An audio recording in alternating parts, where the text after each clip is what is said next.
오늘은 어버이 주일입니다. 지난주는 어린이 주일이었는데 우리 선생님들이 아주 정성껏 그 선물들을 준비하셔서 우리 아이들에게 나눠줬어요. 근데 지난주까지는 오늘부터 이제 중등부, 고등부, 청년부가 현장 예배를 드리게 되는데 지난주까지는 한 2달간 주일학교 예배를 현장에서 드리지 못하는 그런 상황이 있었거든요. 그래서 우리 어떤 부서는 토요일 날 막 드라이브 스루를 하더라고요. 선물 딱 나눠주고 차 안에서 받고 가는 그런 것도 하고, 또 아이들이 이제 교회를 못 오니까 직접 방문해서 그 선물들을 다 전달해 준 것으로 알고 있는데, 아무튼 코로나 때문에 우리 교육자들이, 특별히 교육부서 사역자들이 굉장히 고생이 많습니다. 수고가 많고. 오늘은 어버이 주일인데 어린이 주일도 어린이들한테 선물을 줬으니까 당연히 우리 부모 되시는 분들에게도 선물을 드려야겠죠. 근데 다 드릴 수는 없고 상황이 그렇지 않으니까 우리 75세 이상 되시는 우리 성도님들만 예배 후에 나가실 때 바로 2층 로비에 아주 좋은 선물이 준비되어 있습니다. 꼭 받아가 주시고, 75세 이상이라 그랬어요. 또 뭐 민증 까보자, 많이 어떻다, 호적 나이는 어떻다, 실제 나이는 이런 말 하지 마시고 그냥 양심껏 그렇게 받아가 주시면 될 것 같습니다. 아마도 어르신들이 아직은 또 코로나 상황이 계속된 진행형에 있기 때문에 예배 당일 못 나오시는 분들, 몸이 연약하시니까요. 그래서 그런 분들이 많이 계실 것 같아서 우리 교육자들이 또 교규별로 찾아가셔서 전달해 드릴 계획도 갖고 있습니다. 부모에게 효도하는 것은 다른 것 없는 것 같습니다. 그냥 자주 찾아뵙고, 그리고 찾아뵐 수 있는 상황과 여건이 안 되면 전화라도 자주 드리는 것, 그걸 부모님들이 가장 기뻐하시지 않을까. 손에 뭐 일확천만금을 주어진들 무슨 의미가 있겠습니까? 부모에게 가장 큰 축복과 선물은 자녀 자신 아니겠습니까? 그렇죠? 그래도 일확천만금이 좋습니까? 저도 어제 어머니에게 전화를 드리고 또 잡수고 싶은 거 사드시라고 그렇게 아주 조금 입금을 해드렸는데, 그냥 제 목소리만 들으시면 일단 하이톤이 되시는 거예요. 부모님의 마음 아니겠습니까? 특별히 오늘 뭐 우리가 교회가 드릴 수 있는 선물이 얼마나 큰 값어치가 있겠어요. 그럼에도 불구하고 이 어버이 주일을 맞이하여서 이 예배 시간에 특별히 우리 부모된 우리 어버이들에게 하나님의 특별한 은혜와 은총이 또 복이 부어지게 되기를 주의 이름으로 축원드립니다. 우리 좌우에 계신 분들과 인사하겠습니다. 주 안에서 사랑하고 축복합니다. 인사하겠습니다. 여러분, 우리가 솔로몬 하면 가장 먼저 떠오르는 것이 뭐라 그랬죠? 지혜에 대한 내용을 쭉 보았고, 솔로몬 하면 지혜로운 사람이었다라고 하는 것은 믿지 않는 사람들도 아는 사람이 참 많아요. 솔로몬 하면 지혜의 대명사라 그렇게 이해하고 있죠. 근데 우리는 한 걸음 더 나아가서 또 솔로몬 하면 특징적인 것이 그가 또 1000번제를 드렸잖아요. 1000번제. 이건 교회 안에 있는 성도들에게는 잘 알려진 바죠. 솔로몬은 참 유명한 게 많은 것 같아요. 그리고 또 하나가 있는데 성전 건축입니다. 그러니까 솔로몬을 특징 지을 수 있는 그 인물에 대한 어떤 특징적인 것들 3가지를 들자면, 우선 지혜겠고, 그 다음에 1000번제겠고, 그 다음에 오늘 본문부터 등장하는 예루살렘 성전을 건축한 장본인이 바로 이 솔로몬이었다는 거예요. 열왕기상 1장부터 11장까지가 솔로몬에 관한 이야기거든요. 열왕기는 여러분 왕들의 이야기 아닙니까? 이스라엘의 왕들이 어떤 역할들을 했는가, 그들이 하나님과의 관계성 속에서 나라를 치리해 갈 때 어떤 일들이 벌어졌는가라는 것들을 보여주는 것이 열왕기서, 즉 열왕기상하의 말씀입니다. 그 열왕기상의 1장부터 11장까지가 솔로몬이 집권할 때 그 솔로몬 왕에 관한 이야기를 하고 있어요. 근데 그 솔로몬에 관한 이야기를 할 때 무려 40%가 솔로몬이 성전을 건축하고 성전을 봉헌한 내용으로 기록되고 있다는 거예요. 그럼 뭘 말합니까? 중요하다는 거죠. 굉장히 중요한 사건이라는 거. 성전 건축 자체가 솔로몬의 생애에 있어 어쩌면 지혜보다도, 어쩌면 1000번제보다도 훨씬 더 중요한 것. 왜냐하면 성경이 일단 굉장히 많은 비중으로 다루고 있잖아요. 솔로몬 생애에 가장 중요한 역할이요 사역이었고, 또한 우리들에게도 이 솔로몬의 성전 건축이야말로 우리가 정말 주목해서 보아야 하는 그런 사건인 것을 가르쳐주고 있다는 겁니다. 오늘날 우리에게는 성전 건축이라는 말이 별로 좋지 않은 어감으로 들립니다. 왜? 성전 건축을 단지 건물로서 예배당 건축으로 이해하기 때문에 그래요. 의리의리한 교회 건물을 지어놓고 성도들에게 경제적인 부담을 주고, 헌금에 동참하지 못한 성도들에게는 죄책감을 심어주고, 우리 그래 왔지 않습니까? 교회가 잘못된 것이죠. 심지어 교회 잘 지어놓고 은행비 대출이자 못 갚아서 경매로 넘어가는 교회들이 있고, 경매로 넘어가면 그야말로 다행이게요, 이단에게 팔리잖아요. 이단에게. 그 의리의리한 건물들이 이단이 사갑니다. 돈 많은 이단들이. 그런 사건들 때문에 성전 건축하면 왠지 우리들의 마음에는 약간 무거움이 있어요.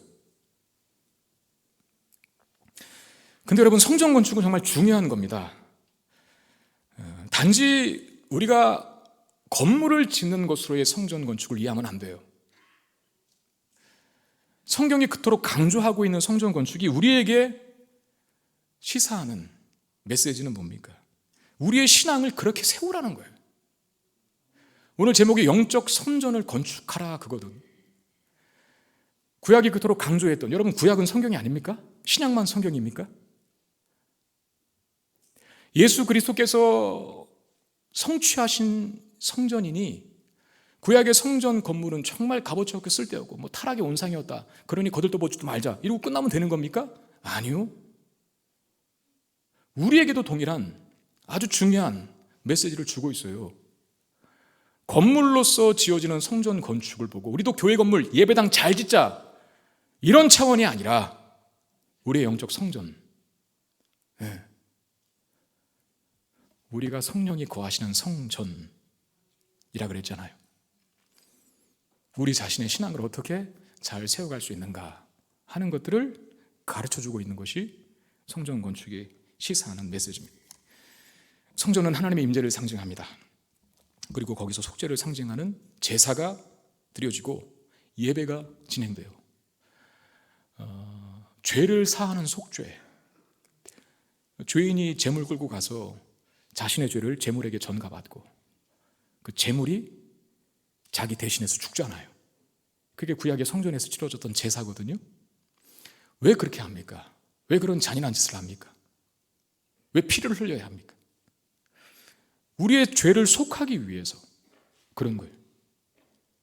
그러니까 속죄든 예배든 궁극적인 목적은 하나님과의 만남이거든요. 우리가 죄의 문제를 갖고 있어 하나님과 만날 수 없습니다. 지금 우리가 이 여호와의 영광과 임재가 가득한 이 예배의 당에 모여서 하나님을 예배할 수 있는 것은 그야말로 특권 중에 특권이에요. 여러분, 자격으로는 못 나와요. 저도 마찬가지고. 우리의 죄의 문제를 해결받지 않는 한, 속죄함을 받지 않는 한 거룩하신 하나님의 인재 앞에 우리가 설 수 없어요. 그러므로 우리는 담대하게 예수 피를 힘입어야 합니다. 예수의 피를 힘입고 그 예수 그리스도의 의의 옷을 덧입어 하나님의 임재 앞에 나아가 예배자로 설 수 있는 거예요. 속죄와 예배는 어떻게 보면 같은 맥락입니다. 성전의 기능과 목적이 그거 아닙니까? 하나님과의 친밀함을 다시 회복하고 하나님과 멀어진 나와의 관계를 다시 좁히며 하나님부터 얻는 그 은혜의 풍성함을 다시 누리게 하기 위함에 성전의 기능과 목적이 있었다는 거예요. 그런 차원에서 성전을 대하는, 예루살렘 성전을 대하는 이스라엘 백성들의 태도는 상당히 중요한 겁니다. 막 대하면 안 돼요. 우리가 보겠지만 이제 솔로몬 끝나면 다른 왕들이 계속 세워지거든요. 그 후의 왕들. 여러분, 망하는 왕은 특징이 있습니다. 성전을 굉장히 하찮고 가볍게 여겨요. 성전의 기능을 왜곡시키고 변증시킵니다. 그런 왕은 끝이 굉장히 다 비참합니다. 확인하게 될 거예요, 눈으로. 반대로 성전의 기능을 회복하고 성전을 통해서 하나님의 임재를 경험하는 왕들, 흥왕이에요. 여러분, 이스라엘이 망한 이유가 뭡니까?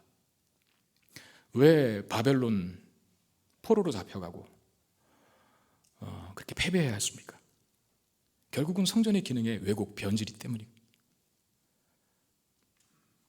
그래서 회복도 마찬가지. 바벨론 70년 포로 생활을 마치고 돌아올 때 그 포로 귀환 공동체가 제일 먼저 한 일도 무너진 성전을 다시 재건축하는 일이었다는 겁니다. 포로 귀환 공동체는 다른 말로 성전 재건 공동체예요. 에스겔 선자 같은 경우에는 예루살렘, 이스라엘이 멸망하는 그 과정과 그리고 본인 자신도 바벨론의 포로로 잡혀간 선지자였습니다. 그 바벨론의 땅에서 그가 환상을 보고 예언을 하죠. 선지자로서 그가 본 예언 중에 하나, 환상 중에 하나가 바로 성전의 회복입니다. 성전이 다시 지어지고 다시 잘 지어진 성전 안에 하나님의 영광이 임하고 충만하게 가득하게 하나님 앞에 참된 예배를 이스라엘 백성들이 회복하고 본인도 소생할 뿐만 아니라 본인들도 다시 한번 회복될 뿐만 아니라 그 회복된 은혜를 열방에 죽어있는 수많은 땅들에게 흘려보내는 성전에서 발원한 물, 에스겔 47장의 말씀이 그 내용들 아닙니까? 여러분, 성전이 중요하지 않다면 성경이 그토록 엄청난 비중을 들여서 성전에 관한 이야기를 할 리가 없어요. 중요하다는 겁니다. 이런 본문을 그냥 넘어가서는 안 돼요. 학개나 스가랴 선지자는 성전 재건을 독려하는 촉구하는 선지자거든요. 포로 귀환 공동체가 돌아왔음에도 불구하고 처음에만 기초만 놓더니 방해가 심하니까 어려우니까 예배고 뭐고 성전 짓는 거 뭐고 다 때려친 겁니다. 하나님 다시 보내시죠. 선지자들을, 학개 선지자, 스가랴 선지자를 보내서 성전 재건 다시 해라. 강력하게 촉구하는 내용. 구약에 굉장히 많은 비중, 성막, 성전, 다시 성전 재건 하는 것들로 가득합니다. 그러므로 우리에게 있어서 성전을 건축하는 내용의 말씀 중요하고요. 그 중요한 것을 인식하여 우리는 어떻게 해야 하는가? 하나님을 대하는 우리의 태도로 성전을 건축하는 메시지가 주는 바를 이해하셔야 됩니다. 하나님을 대하는 우리의 태도, 성전을 대하는 구약의 이스라엘 백성들의 태도에 따라서 망하고 흥한 것을 반복했어요. 우리는 구약의 이스라엘 백성들처럼 벽돌 사고 성전 화려하게 짓자, 교회 건물 화려하게 짓자, 이 말이 아닙니다. 우리의 신앙생활을 아름답게, 영적 성전을 아름답게 건축하는 것, 하나님을 대하는 우리의 태도, 그걸 말하겠죠. 오늘 그 성전이 솔로몬의 손을 통해서 이제 지어지기 시작하는데 그 처음 과정으로 두로왕 히람과의 교류로 시작을 합니다. 1절 말씀 보시면 솔로몬이 기름을 붓고 그 아버지를 이어 왕이 되었다 함을 두로왕 히람이 듣고 그의 신하들을 솔로몬에게 보냈으니 이는 히람이 평생에 다윗을 사랑하였습니다. 그랬어요. 솔로몬이 아버지 다윗에 이어서 왕이 되었다는 소식을 두로라고 하는 나라의 왕인 히람이 듣습니다. 근데 그 히람을 성경 기자가 뭐로 묘사합니까? 다윗을 굉장히 사랑했던 사람이었다라고 말합니다. 왜 히람이 다윗과 좋은 관계 속에 있었냐 하면 이 두로라고 하는 땅이, 히람 왕이 지배했던 두로라고 하는 땅이 지중해 연안 북쪽에 위치해 있어요. 근데 지중해 연안 남쪽에 위치하는 나라가 블레셋입니다. 블레셋은 굉장히 거친 민족이에요. 싸움도 좋아하고. 아마도 이 두로 땅도 블레셋이 굉장히 괴롭혔나 봐요. 근데 여러분, 이 블레셋을 누가 평정해 줍니까? 누가 정복합니까? 솔로몬의 아버지였던 다윗이. 다윗 시대에 블레셋은 정복당합니다. 그러니까 고마운 거예요. 두로 왕 히람의 입장에서는. 그래서 다윗과 친하게 지내는데 다윗을 극진히 존대하는데 다윗이 왕궁을 건축할 때 두로 왕 히람이 백향목을 다 대버렸어요. 백향목. 이제 이 히람이 다윗의 아들인 솔로몬과도 그 화친을 이어가려고 합니다.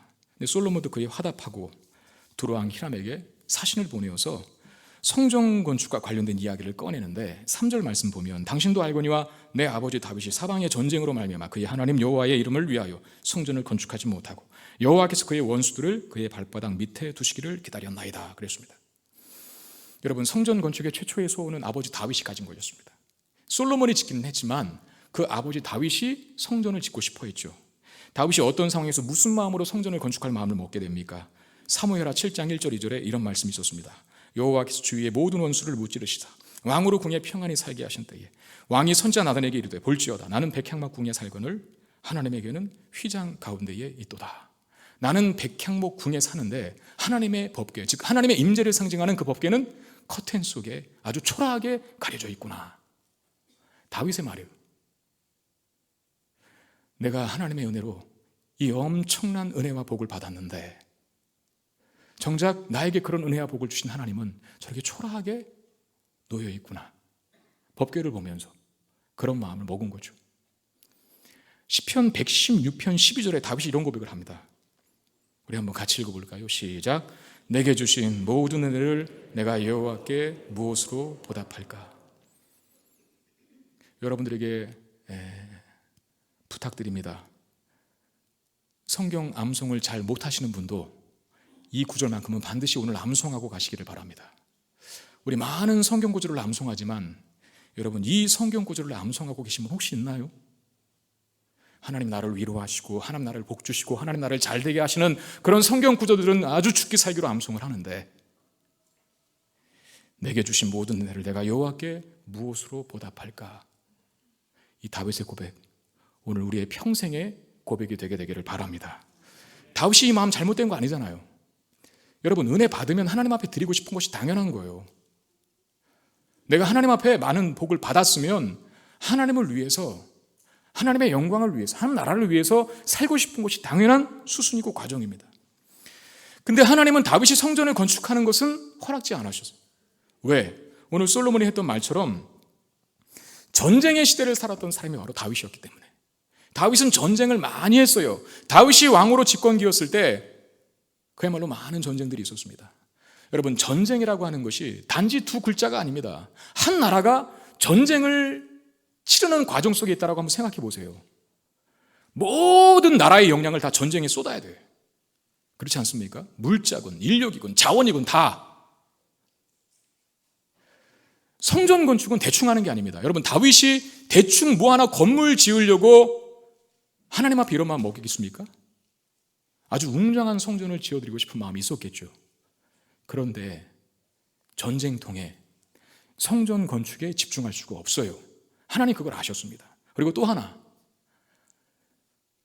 성전은 죄인이 하나님과 그 관계가 회복되는 샬롬, 즉 평화를 상징하는 겁니다. 하나님과 죄 때문에 불화했던 인생들이 용서함 받고 죄 씻음 받아서 다시 하나님과의 관계를 회복하는 걸, 샬롬, 평안의 상태를 회복하는 게 성전의 주목적이거든. 그러니까 성전이라고 하는 평화의 상징성, 거기에 다윗은 부합되지 않는 인물이라는 거예요. 왜? 전쟁 때문에 손에 피를 많이 흘렸거든요. 그래서 그 일을 하나님 누구에게, 누구의 손을 통해서 받기를 원하십니까? 그 아들 솔로몬. 이름도 기가 막혀요. 솔로몬은 샬롬이라는 뜻입니다. 평화의 때를 집권한 왕. 그가 성전을 건축하죠. 4절 말씀, 이제 내 하나님 여호와께서 내게 사방에 태평을 주시매 원수도 없고 재앙도 없도다. 원수도 없고 재앙도 없도다. 여호와께서 내게 사방에 태평을 주셨다. 여러분, 우리가 코로나 때문에 아주 소중한 걸 깨달았잖아요. 우리가 함께 모여 예배하는 것이 얼마나 귀했던가. 성도들 간에 짧지만 악수하고 또 안아주고 격려했던, 마음껏 대화했던, 축복했던 그 모습들이 얼마나 귀했던가 하는 걸 알게 되었어요. 하나님 앞에 이제껏 감사한 조건인지 모르고 마음껏 누려왔던 것들이 얼마나 큰 감사의 조건이었던가라는 것을 알게 되었어요. 이제 하나님이 이때가 지나가게 하시고 우리 안에 평화의 시기가 주어지게 하실 때 여러분, 우리 똑바로 살아야 합니다. 우리가 코로나 때문에 하지 못했던 것들을 이젠 제대로 할 수 있어야 돼요. 예배 생활, 교회를 사랑하는 마음들, 하나님의 영광을 위해서 살아가는 그 기쁨과 희열들, 나에게 일상 속에서 주어졌던 아주 사소하고 아무것도 아닌 것처럼 보였던 것들이 얼마나 가치 있고 복된 거였는가, 그걸 기억하면서 하나님 앞에 감사함으로 나아가고 소중하게 누리실 수 있어야 합니다. 우리나라는 그래도 그야말로 우리가 신앙생활을 하기에는 정말 평화로운 나라 아닙니까? 그 평화로운 나라 속에서 바로 이때 우리가 하나님 앞에 해야 할 것들을 하지 않는다면 그 평화가 거두어지지 않을까요? 솔로몬이 뭐라 그랬어요? 이때를 위하여 나에게 태평성대를 주셨고 풍요로움을 허락하셨다. 그걸 캐치했죠. 나 혼자 잘 먹고 잘 살아는 게 아니구나. 나에게 주신 모든 은혜, 그것이 물질일 수 있고, 그것이 시간일 수 있고, 그것이 나의 건강일 수 있고, 나의 지식일 수 있고, 지혜일 수 있는데 나의 자신의 개인의 안락을 위해서만 살지 아니하고 교회를 위하여, 하나님의 영광을 위하여, 이웃을 위하여, 하나님 나라를 위하여 생활하고 주신 하나님의 복들이구나. 여러분, 우리도 동일하게 깨달을 수 있게 되기를 바랍니다. 솔로몬은 두로왕 히람에게 이런 전후 상황에 대해서 다 이야기를 하는 거예요. 그리고 본론을 말하는데, 본론은 뭡니까? 내가 이제 성전 건축하려고 하는데 히람 왕이여, 백향목을 공급해 주십시오 라고 그렇게 부탁합니다. 6절, 당신은 명령을 내려 나를 위하여 레바논에서 백향목을 베어내게 하소서. 내 종 당신의 종이 함께할 것이요, 또 내가 당신의 모든 말씀대로 당신의 종의 싹을 당신에게 드리리이다. 당신도 알거니와 우리 중에는 시돈 사람처럼 벌목을 잘하는 자가 없나이다 그랬습니다. 여러분, 레바논은 백향목의 주산지였습니다. 백향목을 구하기 위해서 이 히람이 솔로몬에게 부탁한 것으로 보아, 솔로몬이 두로왕 히람에게 부탁한 것으로 보아서 이 레바논이라고 하는 땅을 이 두로왕 히람이 어느 정도는 통치하고 있었던 것으로 보아요. 이 백향목이 어떤 나무냐 하면 30m 이상 아주 곧게 자라는 나무랍니다. 꾸불꾸불하지 않고 곧게. 그리고 벌레들이 잘 안 끼는데 벌레들이 싫어하는 냄새가 풍긴대요. 해충을 잘 먹지 않는 나무, 썩지 않겠죠. 그리고 사람들이 맡을 때는 굉장히 향기가 난대요. 벌레들이 먹기에는 쓴맛이 나고 사람들이 맡기에는 굉장히 향기로운 냄새가 나는 백향목. 그래서 당대의 최고의 건축 재료로 사용됐던 나무, 그게 바로 백향목입니다. 사실 성전 건축을 위한 준비를 솔로몬이 하기 이전에 이미 그 아버지 다윗이 많은 부분 감당했었어요. 역대상 22장 2절 4절 말씀 보면 다윗이 명령하여 이스라엘 땅에 거류하는 이방 사람을 모으고 속수를 시켜 하나님의 성전을 건축할 돌을 다듬게 하고, 다윗이 또 문짝못과 거멀못에 쓸, 거멀못이라고 하는 것은 U자형 못을 말합니다. 이 두 나무를 하나로 잇는 거, 쓸 철을 많이 준비하고, 또 무게를 달 수 없을 만큼 힘이 많은 놋을 준비하고, 또 백향목을 무수히 준비하였으니 이는 시돈 사람과 두로 사람이 백향목을 다윗에게로 많이 수운하여 왔습니다. 그러니까 물길을 통해서, 뗏목을 통해서 보내왔다는 것이죠. 수운이. 그러니까 지금 다윗이 이미 엄청난 성전을 건축할 재료들을 준비했다는 거예요. 그 중에 백향목도 많이 들여왔어요. 그럼에도 그 아들 솔로몬이 또다시 두로왕 히람에게 백향목을 요구합니다. 뭘 말합니까? 아버지 다윗의 소원보다 성전을 더 풍성하고 웅장하게 짓겠다는 소원이죠. 그렇게 하는 이유는 단 하나입니다. 역대상 22장 25절 말씀, 다윗이 이르되 내 아들 솔로몬은 어리고 미숙하고 여호와를 위하여 건축할 성전은 극히 웅장하여 만국의 명성과 영광이 있게 하여야 할지라 그랬습니다. 성전을 웅장하게 짓고 싶은 소원이 다윗에게도 있었고, 다윗보다도 솔로몬은 더 웅장하게 짓고 싶은 마음이 있어서 이미 백향목이 많은데 또다시 두로왕 히람에게 백향목을 요구합니다. 그렇게 하려고 하는 이유는 단 하나, 솔로몬 자신의 명예와 권세를 세상에 드높이기 위함이 아니라 뭡니까? 만국의 여호와의 명성과 영광이 드높여지게 합니다. 명성이 뭡니까? 하나님의 이름이죠. 영광이 뭡니까? 하나님의 존귀하심과 그 아름다우심이, 그 광대하심과 위대하심이 이 성전 건물을 통하여 드러나기를 원한다. 당시에는요, 수많은 신전들이 나라들마다 질비하게 지어졌습니다.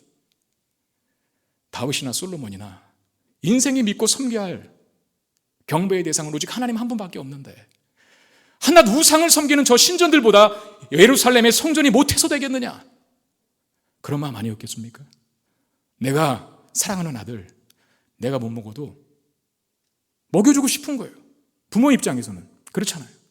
내가 좀 덜 먹고 덜 입고 덜 쓰고 해도 내 사랑하는 누군가는 뽀대나게 해주고 싶은 거예요. 교회도 보면 그래요. 물론 교회 건물이 성전은 아닙니다. 오해하지 마세요. 그렇게 말하는 게 아니에요. 정말 교회를 사랑하고 공동체를 사랑하는 사람들은요, 심지어 목회자도 잘 못 보는 걸 봐요. 그리고 그것을 고쳐내고 개선해놓고 정비해놔요.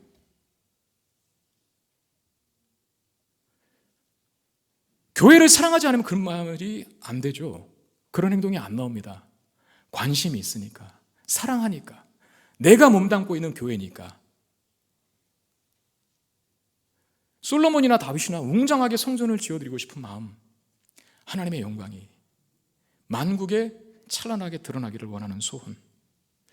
저는 여기서 또 하나, 아버지 다윗보다도 어떻게 보면 솔로몬이 더 크고 웅장하게 성전을 지어드리고 싶어하는 마음이 있었잖아요. 우리도 동일하게 우리보다 우리의 다음 세대들이, 우리의 자손들이, 우리의 후손들이 하나님 앞에 더 큰 헌신과 더 큰 믿음과 더 큰 신앙으로 영광을 돌려드릴 수 있게 되기를 바랍니다. 우리 자녀를 바라볼 때 그런 소원을 꼭 갖고 부모된 우리들은 기도해야 될 겁니다. 우리의 책임과 역할이 필요해요. 내가 하나님을 존중하지 않는데 자녀들에게 하나님 존중하라고 말할 수 있겠습니까? 내가 성경 읽지 않는데 자녀들한테 하나님 말씀 사랑하라고 말할 수 있는 겁니까? 내가 기도 생활을 하지 않는데 자녀들이 믿음이 더 커지기를 원하십니까? 어쩔 수 없어요. 우리를 봐요. 자녀들은 본대로 따라합니다. 다윗이 하나님을 존중하는 태도를 솔로몬이 본 거죠. 아버지 다윗이 성전 건축을 위해서 마지막 일생을 불살랐다는 것을 알죠. 그걸 본받은 거예요. 우리와 우리의 후손들을 통해서 하나님의 영광이 이 시대에 가득하게 드러나기를 소원합니다. 여러분, 오늘날 이 교회가 그 영광과 이름이 땅바닥에 떨어져 버린 시대로 우리가 살고 있잖아요. 네? 툭 하면 터져나오는 기사는 교회가 세상에도 안 하는 짓, 교회가 세상에서도 잘 드러나지 않는 이상한 짓들을 해갖고 비난과 정죄와 저 교회라고 하는 집단은 정신 나간 사람들이 모이는 집단인가 보다. 여러분, 최소한 우리는 우리가 잘못해서 당하는 욕은 먹지 말아야 합니다. 내가 잘못 살아서 하나님 영광 가리는 일들은 해서는 안 돼요. 여러분들은 이제 혼자 사는 게 아닙니다. 저도 마찬가지고 우리 각자의 인생 속에 하나님의 명성과 영광과 이름이 걸려 있어요. 하나님이 우리를 볼 때, 세상이 우리를 볼 때 하나님이 살아계심을 인정하게 해야죠.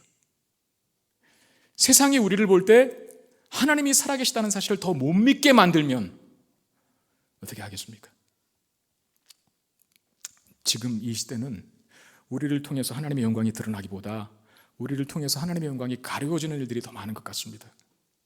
간절히 하나님 앞에 소원합니다. 우리를 통해서, 우리의 후손들을 통해서 하나님의 영광이 다윗과 솔로몬의 소원처럼 만국의 그 명성과 영광이 드러나게 되기를 주의 이름으로 축원드립니다.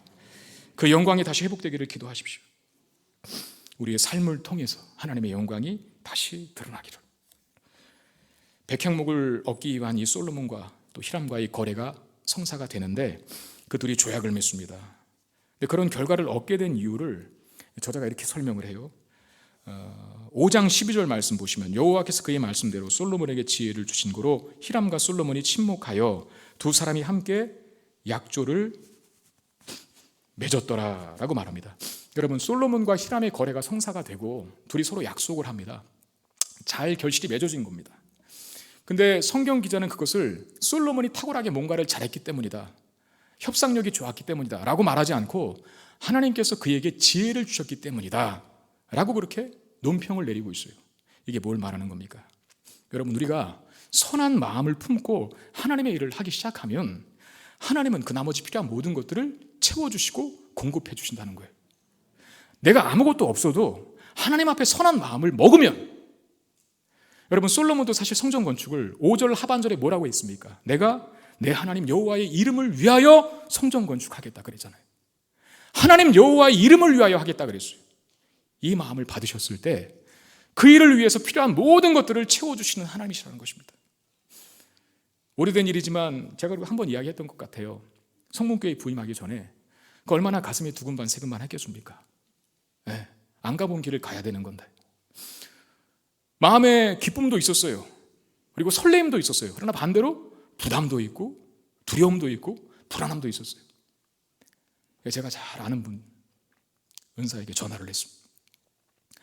그분이 하시는 말씀에 큰 위로를 받았는데, 전 목사님, 하나님께서 전 목사님을 그 교회로 세우셨으니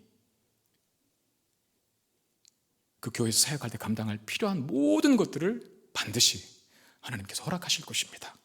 그러니까 걱정하지 마세요. 제 마음에 큰 위로가 되었습니다.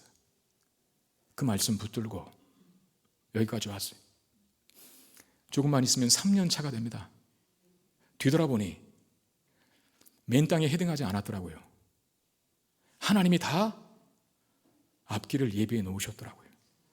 하나님이 같이 하셨고 일하셨고 필요할 때마다 은사를 주셨고 은혜를 주셨고, 단지 제가 해야 될 일은 제 마음이 변치 않는 것입니다.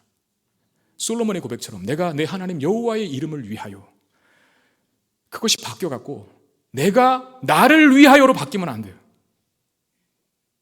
내 하나님 여호와를 위하여. 바울이 디모데 후서에서 하신 말씀 기억하셔야 합니다. 큰 집에는 금그릇도 있고 은그릇도 있고 나무그릇도 있고 질그릇도 있다. 그러나 하나님이 쓰시는 그릇은 정작 깨끗한 그릇이라. 우리의 마음이 순수해야 돼요. 우리의 마음이 순결해야 돼요. 하나님의 영광을 위해서 살겠노라 라고 결단할 때, 그 일을 위하여 앞서 나갈 때 하나님께서 그 모든 것들을 책임져 주시고 그 일을 이루기 위한 필요들을 채워주신다는 사실, 여러분 믿으시기를 바랍니다. 그런 후에 성전을 건축한 일꾼들이 세워지는 모습을 기록하고 있는데, 13절 말씀 보면 이에 솔로몬 왕이 온 이스라엘 가운데서 역군을 불러일으키니 그 역군의 수가 3만 명이더라 그랬습니다. 온 이스라엘 가운데 역군들이, 이제 인력들이 배치가 되는데, 특이한 건 지금까지는 이 일에 부름받은 이스라엘의 일꾼들이 불만이 없다는 거예요. 왜 불만을 갖지 않고 왜 반대하지 않았을까요? 하나님을 위한 일이기 때문에. 여러분, 나중에 솔로몬이 사실은 말년에 가서 타락하지 않습니까? 성전은 몇 년 동안 졌죠? 7년이었죠. 맞나요? 제가 또 숫자가 약해서 가물가물하네요. 근데 자신의 왕궁은 무려 13년 동안 건축합니다. 거기에 수많은 또 백향목도 들어가요. 근데 그 일에도 강제적으로 이스라엘 백성들이 동원됩니다. 거기서부터 마음이 틀어지는 거예요.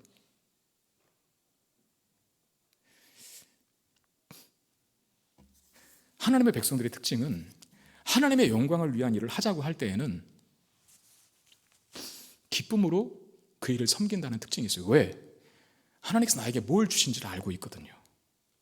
구원이라고 하는 값진 은혜의 선물을 주셨고, 지금까지 살아온 나의 삶에 하나님의 은혜가 부어졌다는 사실을 인정하기 때문에 하나님을 위해서 뭔가를 하자 하면 내가 없어서 못할지언정 있는데 안 하지는 않습니다.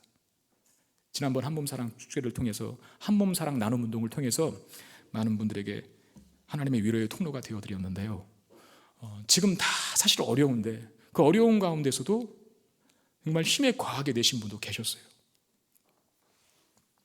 받는 분들은 받는 분들 입장에서 굉장히 미안하고 죄송스러워 하셨고, 그리고 너무나 감사하다고, 큰 위로가 되었다고, 나중에 내가 하나님 이름으로 또 다른 누군가가 어려워질 때 도울 수 있는 자로 살아가겠다고 그런 고백도 해주신 분이 계셔요.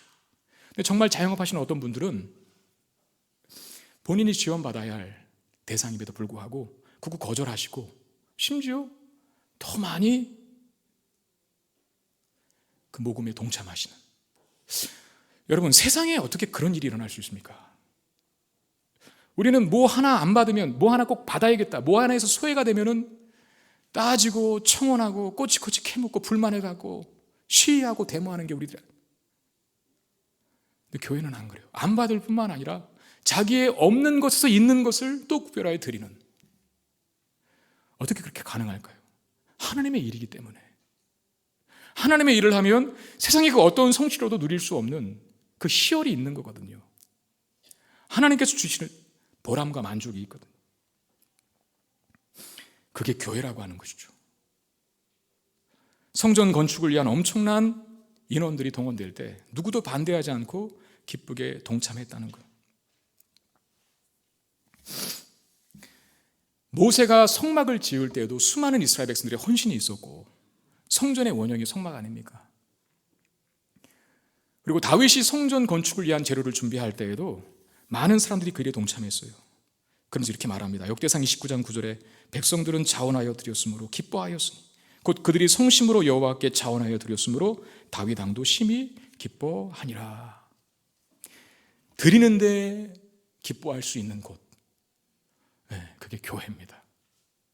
하나님 백성들의 구별된 삶의 특징입니다. 우리에게 이 구별된 삶의 특징과 방식이 더 많아지게 되기를 바랍니다. 한 가지 더 주목할 것, 이 성전 건축을 하는 일에 우리 생각으로는 성전이고 뭔가 거룩하고 구별된 일이니까 이스라엘 백성들, 그들만 동참할 줄 알았는데 오히려 이방인들이 많이 이 예루살렘 성전 건축을 위해서 참여하고 있다는 거예요. 18절 말씀 보면 솔로몬의 건축자와 히람의 건축자와 그발 사람이 그 돌을 다듬고 성전을 건축하기 위하여 제목과 돌들을 갖추니라 라고 합니다. 솔로몬의 건축자뿐만 아니라 히람 왕의 건축자들과 그발 사람들이라고 하는 사람들이, 이방인들이죠, 이 일에 동참하고 있고, 그리고 15절에 보면 짐꾼이라고 하는 말이 있고 돌을 뜨는 자라고 하는 명칭들이 있는데 그 다 이방인들입니다. 이스라엘 경내에, 이스라엘이 가나안 땅 들어가지 않습니까? 가나안 땅은 텅 비어 있는 땅이 아니었죠. 이방인들이, 가나안 거민들이 거주하고 있는 땅이었는데 그 중에 이스라엘 민족으로 흡수된 이방인들이 많이 있었죠. 그들을 이스라엘은 종으로 부리기 시작합니다. 그들이 짐을 또는 돌을 나르고 뜨는 자로 서 있는 거예요. 사용되는 거예요. 이게 말하는 바가 뭡니까? 하나님은 이스라엘 민족만의 신이 아니시라는 거예요. 모든 인류의 경배와 찬양을 받으시기에 합당한 하나님이시라는 거예요. 하나님은 교회에게만 높임을 받는 게 아니라 온 세상 만물과 존재하는 모든 것들로부터 찬양과 경배를 받으셔야 합당할 분이라는 사실. 저는 열방을 위해서, 온 세상을 위해서 기도할 때 꼭 그 말씀 붙습니다. 하박국 2장 14절에 물이 바다를 덮음같이 여호와의 영광을 인정하는 것이 온 세상에 가득하게 될 것이라. 물이 바다를 덮는다는 게 무슨 말입니까? 여러분, 바다에는 뭐가 가득 차 있어요? 물로 충만해 있어요. 그것처럼 주님이 하셔서 마지막 때에 하나님의 영광을 믿고 인정하는 사람들이 이 세상에 가득하게 될 것이라는 거예요. 때로는 세상이 우리를 괴롭히고 교회를 비난하고 하나님을 없다고 모독하여도 지금의 세상의 모습을 보고 우리 마음 상해하지 말고 훗날 그 세상조차도 물이 바다 덮음같이 가득 차서 여호와의 영광을 인정하는 모습으로 드러날 것을 기대하면서 이 세상을 사는 게 우리 신앙인들의 정당한 삶의 태도 아니겠습니까? 저기는 안 믿어, 저기는 더러워, 저기는 추악해 라고 거부하고 거절하는 것이 아니라 하나님은 언젠간 반드시 그들도, 그 온 세상도 돌이켜 하나님의 영광을 찬송하는 자들로 바뀌게 하실 것을 믿고 믿음으로 그 기대를 먼저 가지고 사랑으로 대하는 태도, 그게 우리에게 있어야 합니다. 특히 히람, 이 히람 왕의 고백을 한번 생각해 보도록 하겠는데요. 5장 7절에 히람이 솔로몬의 말을 듣고 크게 기뻐하여 이르되 오늘 여호와를 찬양할지로다. 그가 다윗에게 지혜로운 아들을 주사 그 많은 백성을 다스리게 하셨도다 그랬습니다. 이게 지금 히람의 고백이에요. 두로왕 히람, 이방 왕입니다. 이방 왕의 입장에서, 그 입에서 여호와를 찬양할지로다 라고 말합니다. 솔로몬과의 화친의 관계에서 어쩌면 예의상하는 발언일 수도 있겠지만, 그러나 이방인 왕의 입에서 어찌 여호와 하나님의 이름이 정확하게 거론될 수 있습니까? 여호와 그랬어요. 그도 하나님의 크고 위대하심을, 놀라우심을 인정하고 있다는 표현이 분명합니다. 여러분, 세상은 우리가, 그리스도인 된 우리가, 하나님의 백성들이 하나님을 바르고 제대로 믿고 있을 때, 그때 우리를 통해 하나님 보게 되는 거예요. 최고의 전도는 다른 것이 아닙니다. 우리가 하나님을 향한 신실하고 성실한 신앙을 가지고 살아가는 것, 그게 최고의 전도입니다. 이게 안 되는데 교회 가자 맨날 해봤자 안 따라옵니다. 내가 믿는 하나님 앞에 그 하나님을 존중히 여기고 나에게 신실하신 하나님을 나도 성실하게 대하고 세상 사람들이 가치 없게 여기는 것을 나는 목숨처럼 여기고 세상 사람들이 엄청 쳐주는 것을 우리는 아무것도 아닌 것으로 내어버려 둘 수 있는 그 구별된 모습, 그 다른 모습을 보고 세상이 우리를 통해 하나님의 살아계심을 보게 되는 거예요. 오늘 정확히 그 모습 보여주고 있지 않습니까? 솔로몬과 이스라엘이 하나님의 성전을 건축하여 하나님 앞에 진실된 신앙과 사랑을 드릴 때 열방의 주께로 돌아오고 하나님을 인정하는 두루 왕 히람의 입에서 오늘 여호와를 찬양할지로다 라고 하는 말이 나오게 되는 것이죠. 우리의 삶이 이렇게 되기를 바랍니다. 하나님을 최고의 가치로 여기고 살아가며 그분께 헌신하고 그분께 우리의 마음을 드리는 일에 게으름이 없게 되기를 주의 이름으로 축원드립니다. 말씀 맺겠습니다. 전체적인 분위기는 뭡니까? 5장의 전체적인 분위기, 솔로몬, 이스라엘, 히람, 이방인, 그리고 최고급 건축자료인 백향목, 온 열방이 하나님을 높이고 있고 그 하나님 높이는 성전 건축에 최고의 재료가 사용되고 있다는 것, 그걸 보면서 우리가 알 수 있는 건 뭡니까? 하나님이 높임을 받고 계시다는 거예요. 하나님은 그러셔야 할 분이십니다. 왜? 하나님은 가장 크고 위대하시고 존귀하신 분이시기 때문에 저와 여러분들은 그 하나님을 믿고 있어요. 그 하나님의 자녀라고 여기지 않는 하나님의 사람들이 되었어요. 우리가 하나님 믿고 살아가는 것에 대해서 여러분 자부심을 갖게 되기를 바랍니다. 자부심을 가지셔도 될 일이에요. 높으신 하나님을, 열방이 다 높이 여기시는 그 하나님을 내가 믿고 있다는 거, 나도 믿고 있다는 거, 그리고 그 하나님이 나를 자녀 삼아 주셨다는 거, 이것만큼 우리를 행복하고 자랑스럽게 여기게 하는 것은 없습니다. 우리도 역시 그 위대하고 크고 높으신 하나님을 우리의 남은 여생, 인생을 통하여서 계속해서 높여 가실 수 있게 되기를 바랍니다. 그게 영적인 성전을 건축하는 거예요. 말씀을 귀히 여기고 목회자들을 존중해 주시고 예배의 시간을 귀히 여기고 기도의 자리, 교회, 이런 영적인 가치들을 존중하는 게 하나님을 사랑하는 거 아니겠어요? 하나님을 높이는 거 아니겠어요? 그렇게 하나님을 높이고 살아가는 우리들을 하나님 반드시 우리들을 높여주실 것입니다.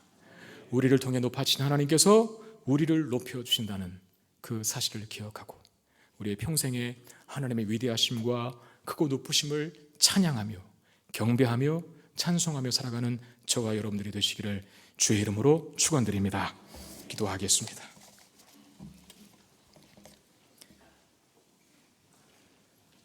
위대하시고 높으신 하나님, 그 하나님 믿는 자로 우리를 선택하여 주시고 자녀 삼아 주시니 감사를 드립니다. 이제 우리의 남은 삶이 우리에게 주어진 성전을 아름답게 건축하며 살기를 원하오니 우리 안에 계신 하나님을 높이고 우리 안에 거하시는 하나님을 위대하고 존귀하게 해드릴 수 있는 우리의 삶이 되게 하여 주시옵소서. 그것이 우리가 줘야 할 영적인 성전 건축임을 기억하고 그렇게 하였을 때 우리가 하나님을 높일 때 하나님이 만방의 열방의 그 명성과 영광이 드러나며 그 안에서도 우리가 높여지며 우리 또한 행복해지게 됨을 믿습니다. 하나님을 높이며 살아가는 삶의 은혜와 복이 하나님께서 높여주시는 그 은혜가 부어지게 해 주시옵소서. 우리 주 예수 그리스도의 이름으로 간절히 기도드리옵나이다. 아멘.